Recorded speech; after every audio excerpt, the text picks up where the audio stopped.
I was just switching my audio. Look better. What's up, Ross? How you doing? Oh, nice. Nice of you to acknowledge me, Shane. Thanks.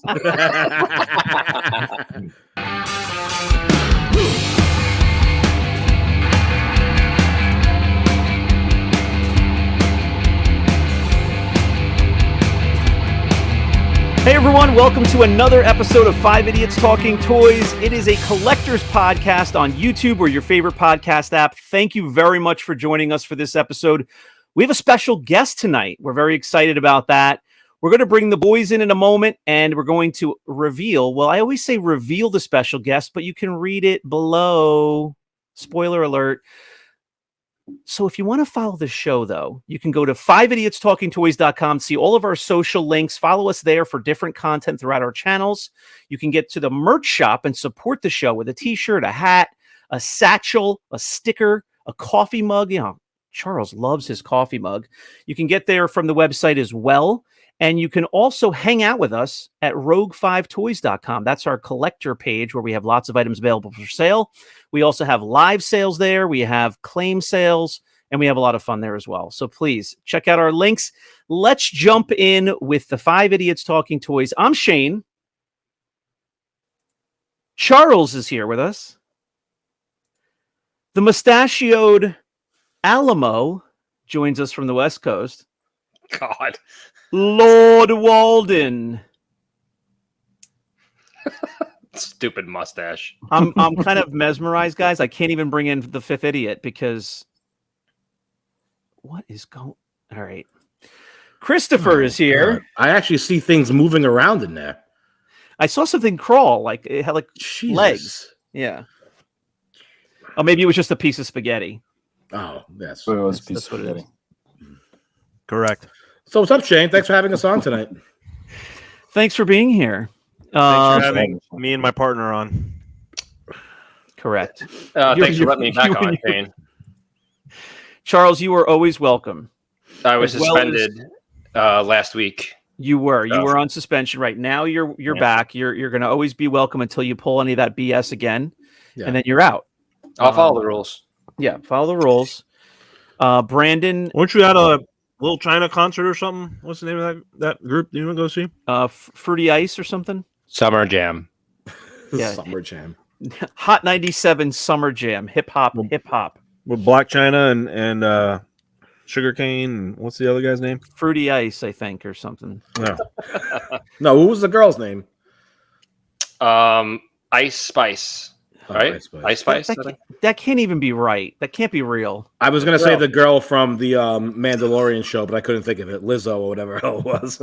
Oh, the Disney princess? Yes. She's a new Disney princess. Yeah. Well, I saw that where she said something about she's the new Disney princess. I refuse to click on it. I have no idea what she actually said because I refused. I don't care what she says about it either. No, she actually ate one of the princesses, so now she is what she eats. So, oh, jeez.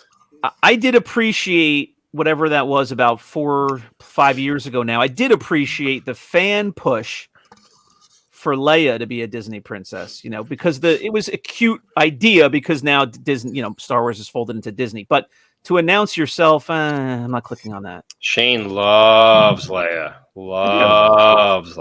I do. I do. Brandon, how's the fettuccine Alfredo? Fantastic. I cannot wait until he shaves that thing off. We're gonna have a raffle, a waffle. Waffle. I haven't seen you in 1 week. I hate to say it, Brandon. There's a lot of gray in there. Yeah, it was dark black last time I saw it. You must have dyed it. I did. It's aging, not in a good way. You wait and see. I'll put some just for men in there. And we're gonna waffle it off. That would be pretty funny.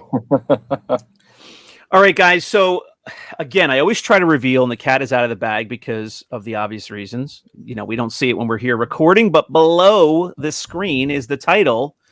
And we have Ross Barr from CAS here today. So he's going to join us in a second. We got to hang out a little bit down in Nashville. That was a lot of fun. We just recently aired our wrap up of the trip. You know, everybody was back home in the home studio, and we got to talk about some fun memories from that trip, both in and outside of the con and on our private time. Shane, I don't see a title underneath us. I don't know what you're talking about. Yeah, there's no title while we record. It's like an optical illusion kind of thing. All right, guys, let's bring on our special guest. Ross is here.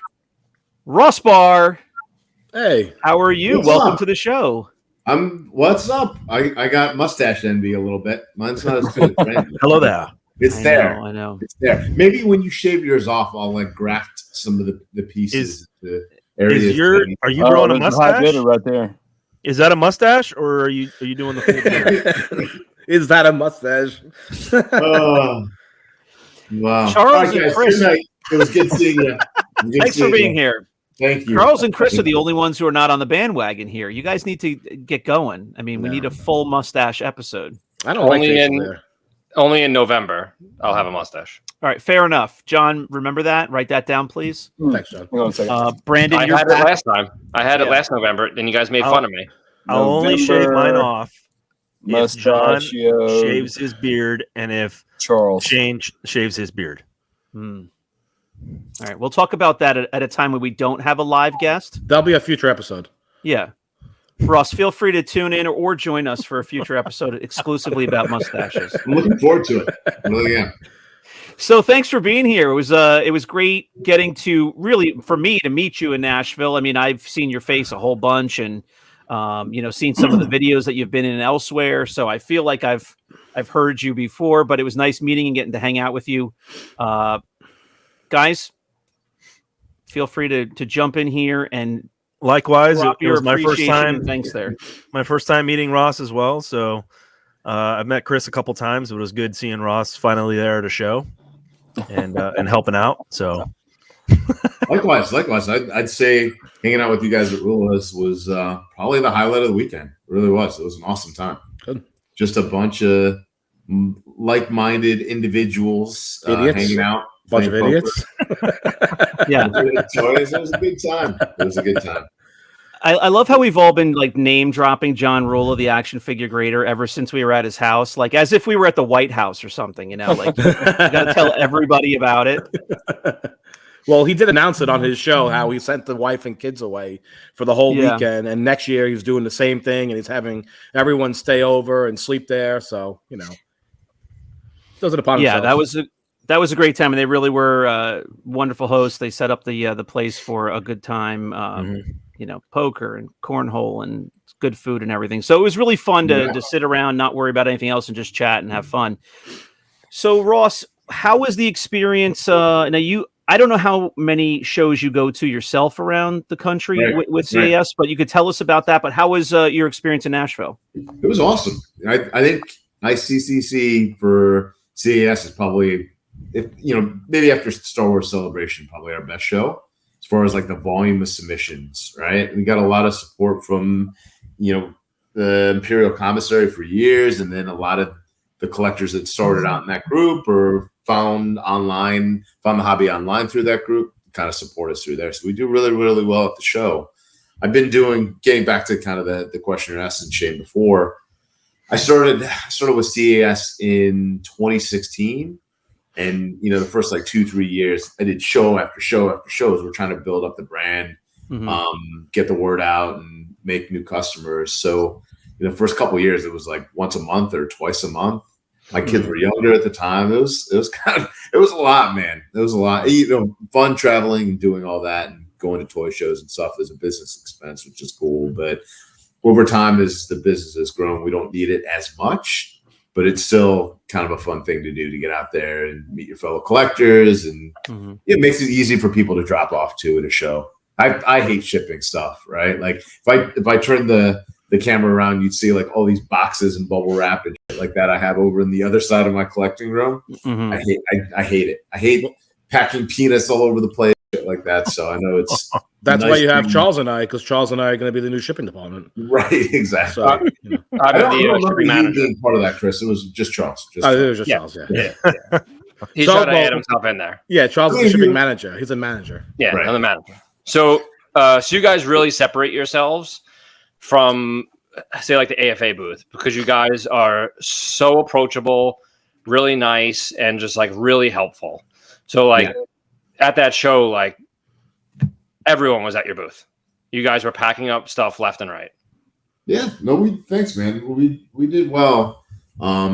It's because Chris Whitlock, if you come over, he'll talk to you for a half hour. Guy will talk to anyone. He's like Shane. You know? He's like Shane. Which is good.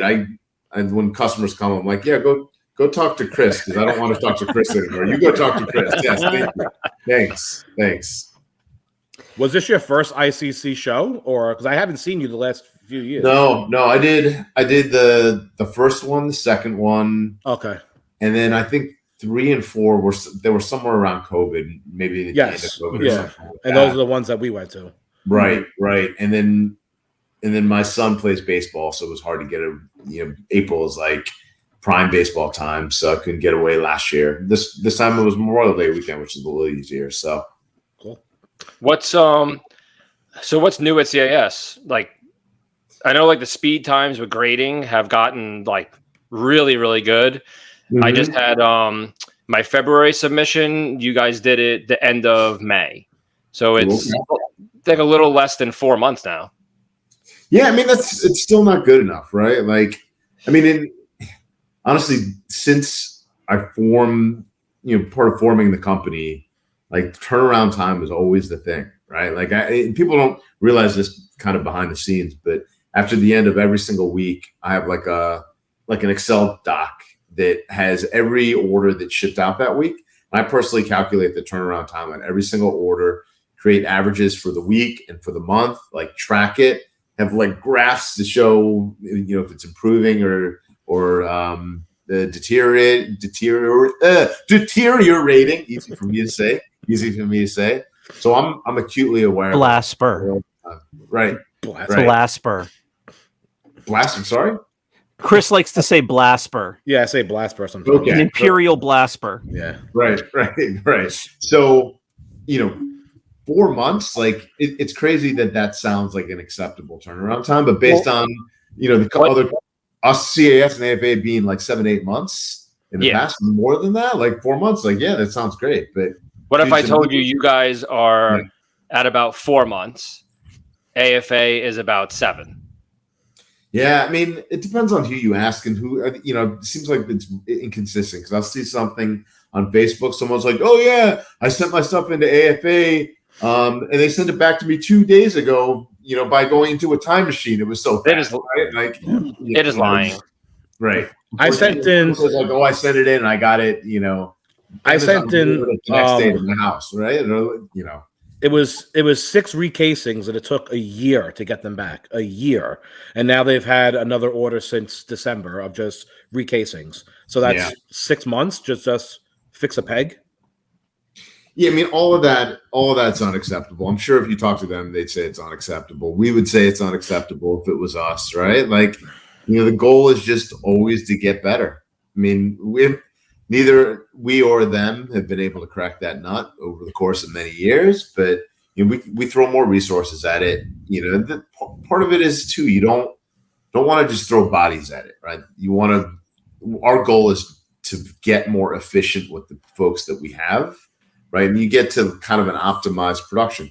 On balance, at the end of the day, like we're a manufacturing facility, right? Like the grading part's important, but the fabrication, the acrylic cases is what takes more time, right?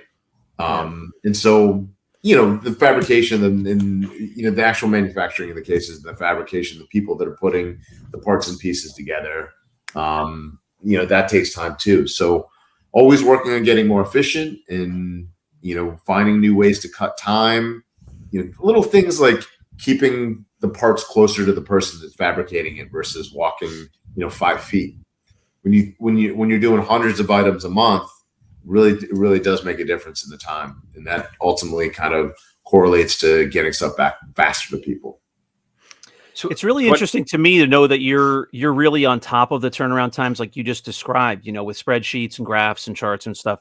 Yeah, I mean, that's great to hear, because it just lets everybody know that you're not somebody who's just hearing through the grapevine, like, oh yeah, this person complained about the turnaround time, or people feel it's slow, 2 years ago, whatever it was. That's not news to you. You're on top of this. Like, you're aware of it. You're concerned about it. And that's great for the customers to hear. I mean, it bugs me. Honestly, it bugs me. Before I was part of CAS, I was a collector. I sent stuff to AFA. I know what it's like, right? Like, and I never forgot that. That's why we formed CAS, was to kind of give another option. You guys, you spoke about efficiencies. Do you have anybody that's on staff that's like Lean Six Sigma qualified, that, because you mentioned efficiencies of placing objects closer to the people that are using them and tools, right? So that's similar to something that we do at my job, is we put the tray of tools next to the mechanic that's actually fixing the stuff in certain areas of the shop. That way it's a lot more efficient and they're not looking for stuff. About 9 months ago, we hired a new operations manager that had a lot of that background, the Six Sigma stuff. So, he put in a lot of those processes, and we saw a dramatic improvement in our efficiency as a result. So, continue to kind of add new processes over time. But we've definitely kind of implemented some of that stuff. And something to jump on what Charles was saying earlier was that the customer service, I think, is what sets you guys apart. Talking about Chris Whitlock earlier, shout out to him. That guy spent a lot of time helping me because all the stuff that I've sent in for grading or for putting in stuff in casing is all custom stuff that I've sent in, like custom card backs and stuff that I bought from, auctions and personally owned items from some of the Star Wars actors that are like one of a kind stuff. So he took the time to actually like lay it out and see what it would look like. And he had suggestions and stuff. So big shout out to him. I know he grinds every day at these shows, and he takes a personal, look at everything and helps the people out and what he thinks would look best and making sure that people are happy. So that's something that you won't find anywhere else. I say it all the time. If we had 3 more Chris Whitlocks, our turnaround time would be 30 days, right? We need people like him. Like the guy he loves the hobby. He loves our customers. He loves CAS. He just works hard. It's very easy to get along with. Just really the perfect partner, perfect person to be involved with. Blue collar guy works in a factory in Detroit. But I say all the time, I went to law school, and Chris is one of the smartest people I ever met. Right? Like, I don't think he went to college, but he's one of the smartest people I ever met. Mm-hmm. Right? So, thank you, Ross. I appreciate that. So right now, only you guys are loose grading.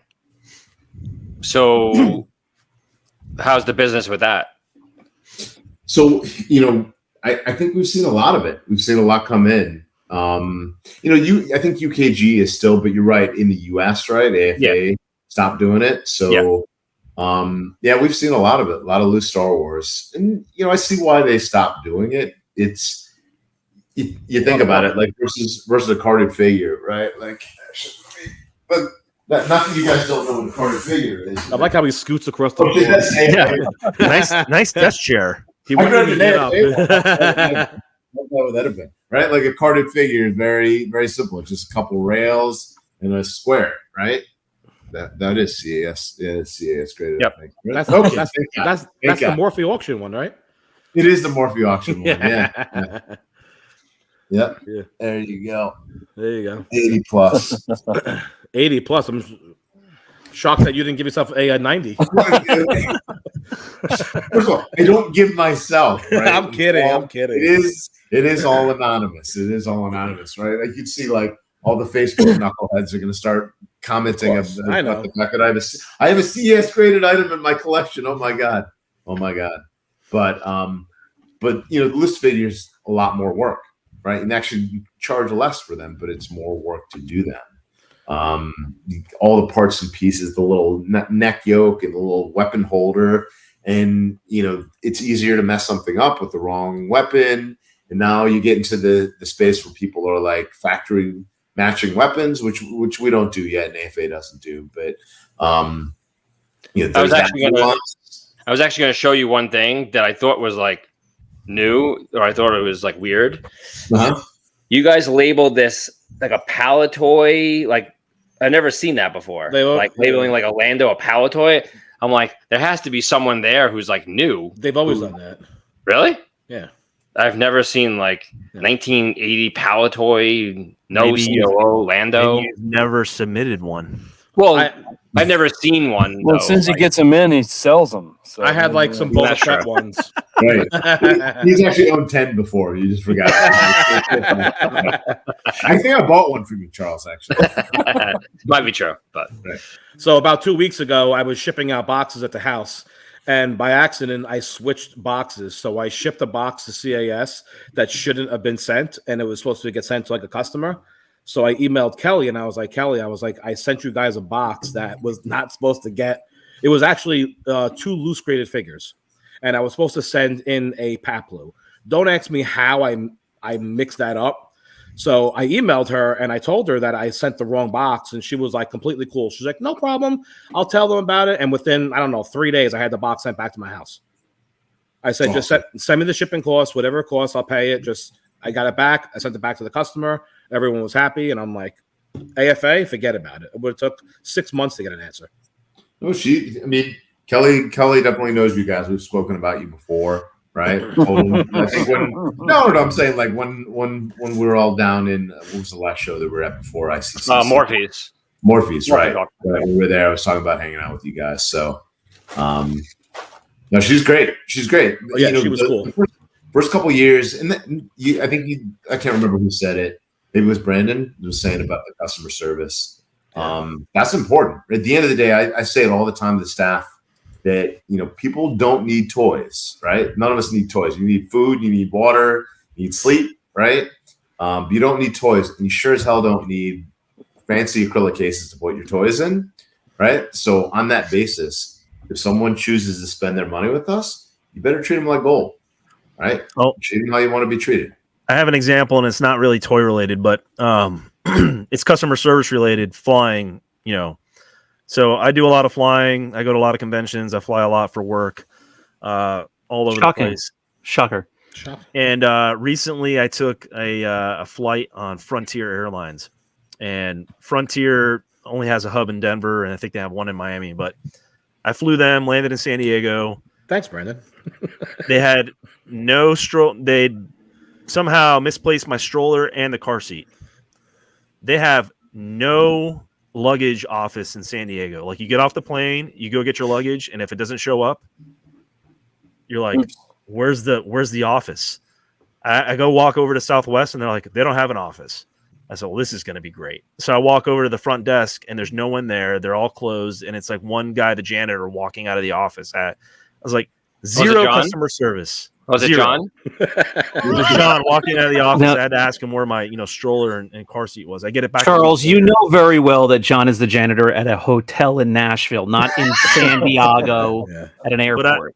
I'm just saying, like, if I walked into Southwest, they have 2 people there. I could have found out where my stuff was immediately. Instead, they have good customer service. Instead, I walked to somewhere and they don't have any people there at all. Zero customer service. Ross, are you an owner? It's very important of an airline, or it matters. It matters is the point. Because I will probably never fly. I thought again. I thought Brandon was going to say that he actually emailed Kelly to ask him about his luggage. I didn't know what. Like, that's what I was waiting for. 3 days later, Kelly sent a stroller to his front door. I mistakenly sent a scathing email to Kelly, and then she located my stroller, because you guys are down in West Palm Beach, right? So you guys found my stroller down in Miami. Again, another thing on that too, right? So a lot of people don't know this, but the first 2.5 years of CAS, I was a customer service, right? Working remotely from Jersey. Now, those listeners that don't know, CAS is located down in Florida. I'm up in South Jersey, close to Philly, right? So I was answering emails and sometimes calls. If Ken or the people on site didn't answer a call, that would go to voicemail, and I would call people back remotely.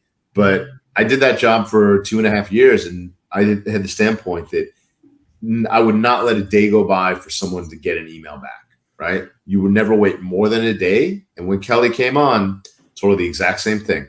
May not have an answer for everyone every single day, but you gotta respond back to every single email within a day. As we've grown, maybe she's not as good with all of that, but that's the goal, right? Is everyone should have at least, hey buddy, whatever, I don't have an answer for you yet. I'll get back to you, the next day or so. Right? Mm-hmm. That's the goal. So Ross, one question I had was, and I don't have as much experience with grading in general as some of these other guys do, but the other toy lines specifically. Talk to us a little bit about what stuff you do grade currently. Obviously, vintage Star Wars, modern Star Wars.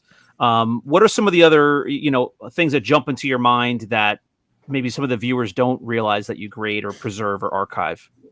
Right. So, Star Wars, G.I. Joe, all that kind of stuff from the 70s, 80s. G.I. Joe, He-Man, Masters of the Universe, Teenage Mutant Ninja Turtles. We got into, for a while, trading card packs and boxes, right? So there's a lot of companies that do individual cards, grade cards, right? PSA, Beckett, or a couple of the big ones. But there's like 10 other, individual card grading companies. Mm-hmm. But other than PSA, no one grades trading card packs, right? Like sealed packages of cards or, an entire box with all the packs. So maybe about a year and a half, 2 years ago now, almost 2 years ago now, we launched that grading service. That market's kind of niche, and we got a little bit of blowback in that hobby that there was no one that we had that they knew that authenticated it. So kind of slow pedaled that a little bit and still kind of looking for an expert that we could bring in and do that. But I think that has a lot of legs, right? People in that hobby there's a lot of people that collect sealed packs. And I like that. I was a baseball card, football card collector growing up. So that appeals to me. And about 3 or so months ago, we launched a new grading company called Audio Media Grading. A partnership with Steve Aoki. I don't know if you guys know Steve Aoki.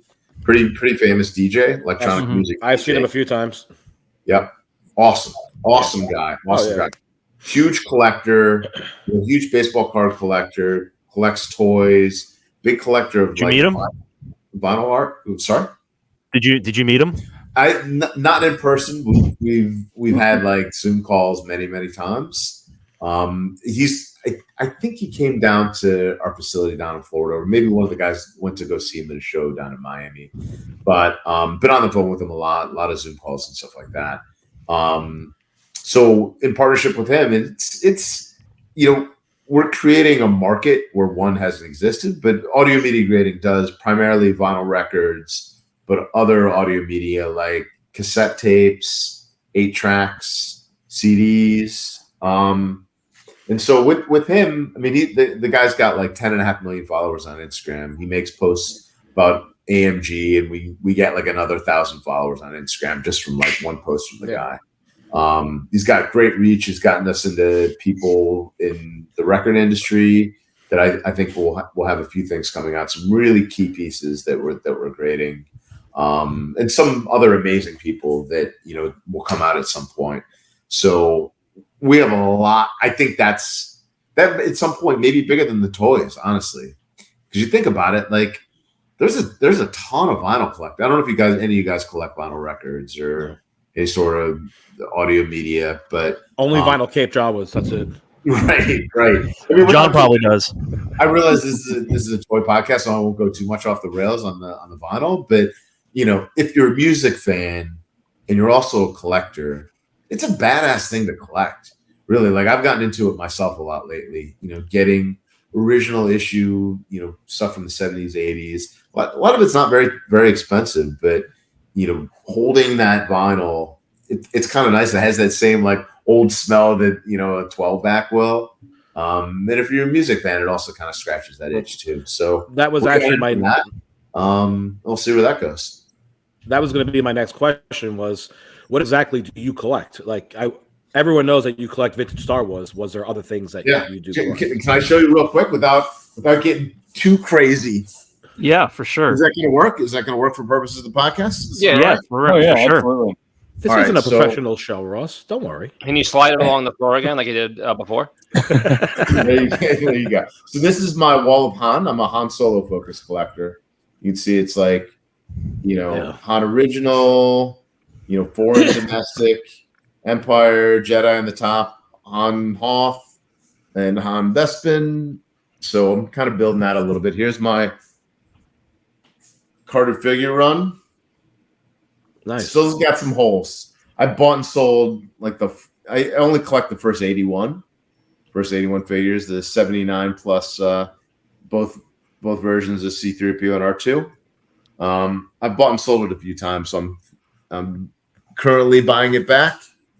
What do the grades have to be? Are you doing 80 and over? I'm not fussy about grades. I know that sounds. He's not real big on grades and stuff. Right, exactly. So here's. This grading's a waste of time. I could probably flip that. No, I don't think I can flip it. Anyway, so I'm in the way, but here's another wall back there. There was actually I should show you the way that the Dukes of Hazzard. See, you see the Star Wars wall there. I had the walls painted like a 12 Mac. Yeah, right. You see, there's a AT-AT Chromalin, a Millennium Falcon Revenge Proof, and a Star Wars mock-up sticker sheet. Yep. Here's my Jedi wall. Oh, right. Wow. That's cool. Kind of painted like that too. Some loose figures. I have a wall with. You see the door has like all the licensees. Yep. Oh, Nice. There we go. Are those the loose figures on your wall behind you in the yellow there? Just like how they're set up on the back of the card? Exactly. That's awesome. Yep. That's really cool. And then someone else did like 20 Mac one there as well.